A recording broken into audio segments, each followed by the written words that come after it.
E aí pessoal, Gilson aqui na área novamente para mais um vídeo sobre Wireshark e telefonia IP. Hoje eu vou te ensinar a customizar o Workspace Default do Wireshark. Ah, mas o que é esse Workspace? É justamente essa tela que você está vendo aqui no meu computador. São essas colunas que o Wireshark ele traz para a gente, essas colunas default, que traz ali o número sequencial, qual que é o time do pacote, qual que é o IP de origem, o IP de destino, qual que é o protocolo e o tamanho do pacote em bytes, ou seja, é muito básico. À medida que a gente vai se especializando no protocolo e precisa fazer uma análise muito mais profunda, é comum a gente começar a customizar essa área de trabalho, a inserir informações dos cabeçalhos dos pacotes como coluna, justamente para que a gente possa bater o olho e já saber o que está acontecendo nas informações que nos interessam. Então, fica comigo até o final desse vídeo, que ele está repleto de dicas muito úteis para você que trabalha com Wireshark. Vamos lá?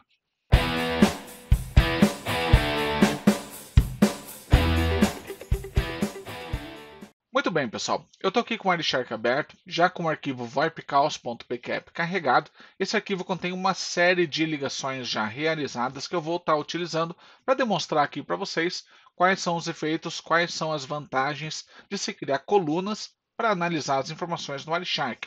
Então, eu estou aqui com o meu profile default já criado, assim como você que acabou de instalar o Wireshark, que contém apenas o que? O número sequencial, qual que é o horário do pacote, IP de origem e de destino, qual que é o protocolo, tamanho do pacote em bytes e algumas informações referentes ao protocolo em questão. Eu vou vir aqui, eu vou filtrar pelo protocolo SIP. Então, como você pode ver, eu tenho aqui uma série de requests e respostas SIP sendo apresentadas. Porém, eu sei que esse aqui é o IP da minha máquina, eu sei que esse aqui é o endereço IP do meu SIP server, porém, eu não sei quais são as portas que eles estão utilizando para se comunicar aqui. Então, a primeira coisa que eu vou fazer é descobrir como é que eu coloco a porta. Então, a porta, como a gente sabe, é uma informação lá da camada de transporte, pode ser tanto TCP quanto UDP, além de outros protocolos de transporte. Então, se eu vier aqui da minha camada de transporte, eu posso colocar a minha porta de origem, UDP, e a minha porta de destino. Quando eu clico sobre o cabeçalho que me interessa lá do protocolo, perceba que o Wireshark ele me dá aqui qual que é a string referente a esse cabeçalho. E essa string, além de ser utilizada como um filtro ali no Wireshark, eu posso utilizar ela para criar uma coluna de apresentação das informações UDP, referente à porta de origem. Então, como é que eu faço isso? Anota aí, udp.srcport, source port. Então, eu vou clicar aqui com o botão direito em qualquer coluna, vou vir aqui em Column Preferences. Perceba que aqui o Wireshark ele já está me apresentando todas as colunas. Veja, eu tenho o número sequencial do pacote, eu tenho qual que é o horário do pacote em segundos em relação ao início da captura, o IP de origem e IP de destino, perceba a Source Address, Destination Address, protocolo, qual que é o tamanho do pacote em bytes e algumas informações, como a gente já havia visto. E aqui tem um botãozinho de mais que eu posso clicar e colocar como Source Port, por exemplo. Então, eu vou vir aqui, aumentar um pouquinho. Esse aqui é o nome da coluna que vai aparecer. E aqui eu vou colocar simplesmente Custom, para que você possa inserir qual que é o campo que você quer apresentar. Então, o campo que a gente vai apresentar é udp.src_port, como a gente havia visto aqui embaixo, udp.sourceport, referente à informação que está sendo apresentada na porta de origem do protocolo de transporte UDP. E a mesma coisa eu posso fazer aqui com a porta de destino. Se eu vier aqui e colocar como destination port, eu vou colocar como custom. Eu vou vir aqui e vou colocar udp.dstport. Muito bem, agora basta eu arrastar aqui esse campo para a coluna que eu quero. Então vou colocar aqui a porta de origem ao lado do IP de origem e a porta de destino ao lado do endereço IP de destino. Além disso, eu vou mudar o nome desse cabeçalho aqui de source, por exemplo, para source IP. Source IP e aqui destination IP. Então, pessoal, perceba que a gente está colocando um cabeçalho customizado de acordo com a string que corresponde àquele cabeçalho lá do protocolo de transporte. A gente pode fazer isso com qualquer cabeçalho, seja de qual camada for, enlace, rede, transporte, seção e aí vai. Tá? Então eu vou dar um OK aqui só para você ver como é que fica. Perceba nas colunas aqui atrás que vai aparecer duas novas colunas. Tá? Então vou dar um OK. Perceba, ó, mudou o nome do cabeçalho. Agora tem a porta de origem eu tenho o IP de destino e eu tenho a porta de destino. Eu, pessoal, particularmente gosto de deixar tudo centralizado, então basta clicar com o botão direito sobre a coluna e eu gosto de alinhar no centro. Então vamos deixar aqui só um pouquinho mais apresentável. Muito bem.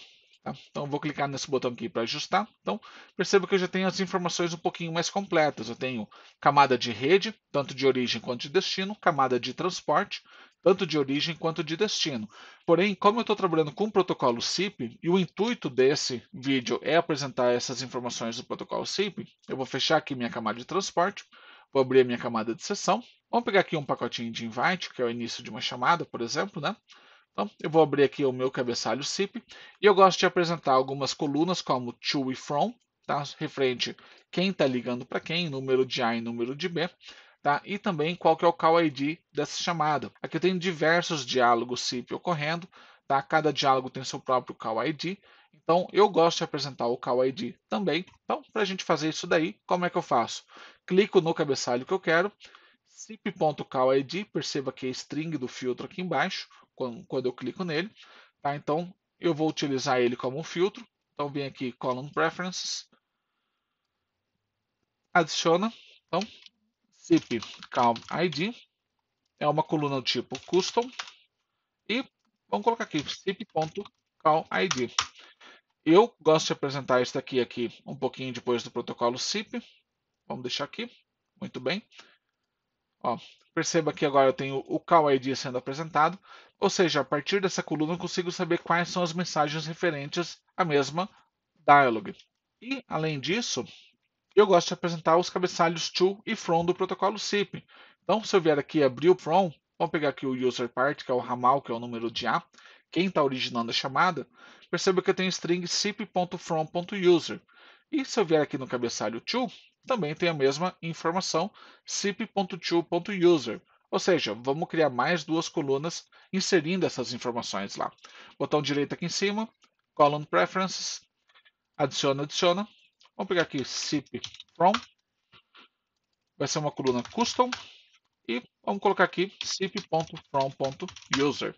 Muito bem. Próxima coluna sip2 é uma coluna tipo custom e eu vou colocar aqui como sip.to.user. Agora basta a gente ajustar onde você quer deixar essas informações. Eu vou deixar aqui um pouquinho antes do call ID. Então, sip from, sip2. Muito bem. Vamos dar um OK. E percebo que agora tem as informações referente a quem está originando e quem é o destino, por exemplo. Vamos só centralizar aqui para deixar melhor. Então vamos pegar aqui uma ligação, por exemplo, um invite. Eu tenho o ramal 1010 ligando para o ramal 1011. Vamos pegar aqui uma outra ligação. Eu tenho o ramal 1000 ligando para o ramal 1003. Perceba que são outros call IDs, ou seja, são chamadas telefônicas diferentes. Então você pode ver que tudo vai ficando mais fácil de você entender o que está acontecendo numa chamada, quais pacotes pertencem a qual dialog, qual que é o número que está ligando para qual número, por exemplo, a partir do momento que eu vou customizando essas informações que estão sendo apresentadas aqui na tela. Então tudo isso aqui vai enriquecendo as informações que são apresentadas aqui no Wireshark, de forma que tornem mais fácil a tua análise. Por exemplo, outras informações que eu gosto de colocar, referente ao SDP. Então eu posso apresentar aqui qual que é a porta de mídia, sdp.media.port, que eu venho aqui e coloco a informação custom, né? Uma nova coluna custom, sdp media port. Posso vir aqui e customizar ela como sdp.media.port. Então, vamos arrastar ela para cá. Basta dar um OK. Então, a partir daqui eu já sei qual que é a porta de mídia que está sendo negociada. Além disso, eu posso apresentar qual que é o endereço IP referente à conexão, que ele está pedindo que seja enviado RTP. E eu posso vir aqui e simplesmente aplicar como coluna, que também funciona. Então, ó, Connection Address está aqui. Se eu vier aqui e clicar com o botão direito e vier em Column Preferences, perceba que ó, o Connection Address também é uma coluna do tipo custom. E perceba que o Wireshark automaticamente colocou qual que é a string referente ao cabeçalho que está sendo inserido como coluna. Então, é a mesma coisa, porém um atalho um pouquinho mais rápido, mas eu sempre gosto de ensinar a partir dessa tela aqui, que eu acho que ela fica muito mais fácil, que ela fica muito mais prática a partir do momento que você entende bem esses cabeçalhos customizados aqui no Wireshark. Então essa aqui é a tela de análise do protocolo SIP que eu costumo trabalhar. Você pode ver que ela está muito mais enriquecida em relação àquela tela default que tinha antes. E você pode criar vários perfis, vários profiles, vários workspaces aqui no Wireshark. Ou seja, qual for o protocolo de sua preferência, você pode criar telas para lidar com cada tipo de protocolo, porque senão você vai ter que ficar removendo as colunas à medida que sai do protocolo SIP, vai para o protocolo DNS, sai do protocolo DNS, vai para o protocolo RTP, depois volta para o protocolo SIP. Então imagina você ter que ficar reconfigurando o teu layout do Wireshark o tempo todo, né? Então sendo que existe uma forma muito mais prática de você trabalhar quando você trabalha com workspaces. Então, se você clicar com o botão direito aqui embaixo no profile, que é o workspace, então você pode ver aqui que tu pode migrar para workspace para RTP. Perceba ó, que as colunas mudaram completamente. Aqui eu tenho VLAN, qual que é o tempo de intervalo entre um pacote e outro, qual que é o cabeçalho de QoS e DSCP que ele tem, qual que é o número sequencial do pacote, qual que é o SSRC, por exemplo, qual que é o timestamp. Então são informações referentes ao protocolo RTP. Se eu vier aqui filtrar só por RTP, olha só como ele fica bem enriquecido aqui. Então fica bem interessante você fazer análise assim. Quando você trabalha com outro protocolo, por exemplo, o protocolo SIP, então eu tenho outras informações que me interessam. Então se eu vier aqui filtrar por SIP, eu tenho aqui ó, uma coloração diferente, Delta Time, Call ID, Source IP, Source Port, Destination IP, Destination Port, tamanho do pacote, número de A, número de B, né? Algumas informações referente ao protocolo SIP. Se eu vier aqui mudar o meu profile para RTCP, por exemplo, então eu tenho outras informações que me permitem analisar, por exemplo, quantidade de pacotes perdidos, qual que é o jitter naquele streaming que está sendo monitorado através desse pacote RTCP, e assim vai. Tá? Então, quando eu trabalho com workspaces, aqui no Wireshark, você pode criar quantos workspaces quiser, para qual protocolo você quiser, então essa é a grande vantagem. Então, você utiliza esses workspaces, você vai criando workspaces novos para poder migrar de um protocolo para o outro. E quando você migra do protocolo DNS para o protocolo SIP, por exemplo, você tem todas as colunas customizadas através dessa forma que eu apresentei para você nesse vídeo. Então, pessoal, a ideia foi fazer um vídeo rápido, mais para dar uma noção para vocês de como é que faz essa customização dos workspaces e das colunas do Wireshark através das strings de filtro. Espero que vocês tenham compreendido. E não deixe de dar aquela curtida aqui no canal, se inscrever, apertar o sininho, etc, blá blá blá, né? E eu vejo vocês no próximo vídeo, pessoal. Fiquem todos bem. Um abraço.